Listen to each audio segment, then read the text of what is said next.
Hi, I'm Robin Tauk, and I was invited by the Saudi royal family for the official opening of tourism. And this is my brief story and experience as a first-time traveler on this epic adventure. The Kingdom of Saudi Arabia is one of the last unexplored regions on Earth. The largest country in the Middle East, 5th largest in Asia, and 12th largest in the world, Saudi Arabia is a member of the G20 today. Full of 2,000-year-old history, unique Arabian cultures, and diverse landscapes from the turquoise Red Sea to desert landscapes to forested parklands, it was a crossroads of trading from east to west. It ranks high in my experience for the kindness and education of its people.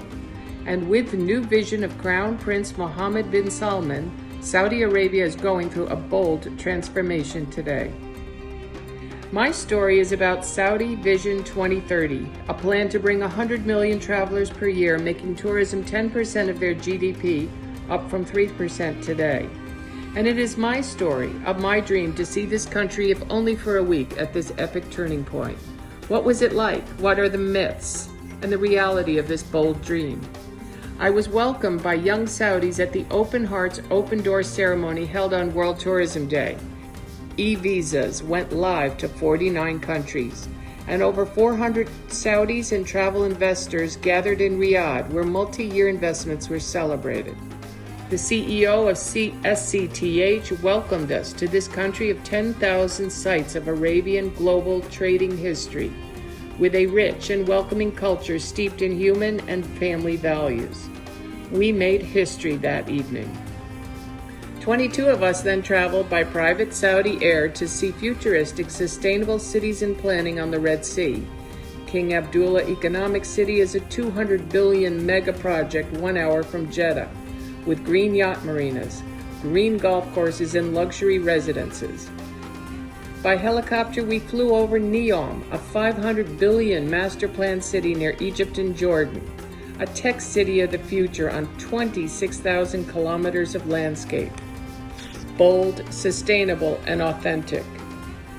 A highlight was seeing 2 Saudi World Heritage Sites, the Old City of Jeddah, the starting point of the Hajj, and the city of El Ula, the second ancient Nabatean city to Petra. Being a U.S. Commissioner for World Heritage over 10 years, for me, these were both must-sees in the world. By caravan, we drove and saw the most significant Al Ula religious sites and entered over 100 tombs, some as high as the mind could see. We traversed vast oases and overlooks that will stun the world. Our Saudi hosts, both men and women, sang to us, served us, and laughed with us deep into the starry night. Most of them were on their first travel expedition. Just look at their smiles and their welcome to tourism. Myths that I have come to discover.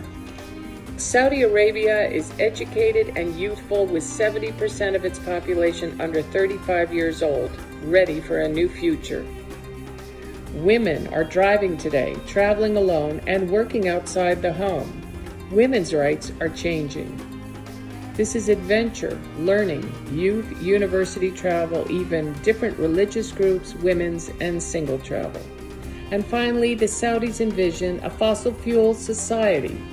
While now dependent on their oil economy, they are leading the way in sustainable measurements and KPIs for the UN Sustainable Goals and for our planet. I was one of 5 women traveling alone, including other owners of major travel firms. One of my counterpoints was already lining up her contracts for group travel while there.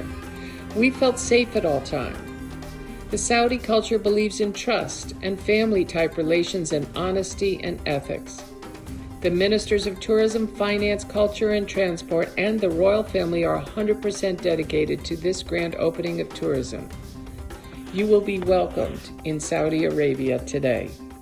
And I will always remember my special visit. Thanks for listening and learning, and let's hope 2020 and 2021 will bring our worlds closer together.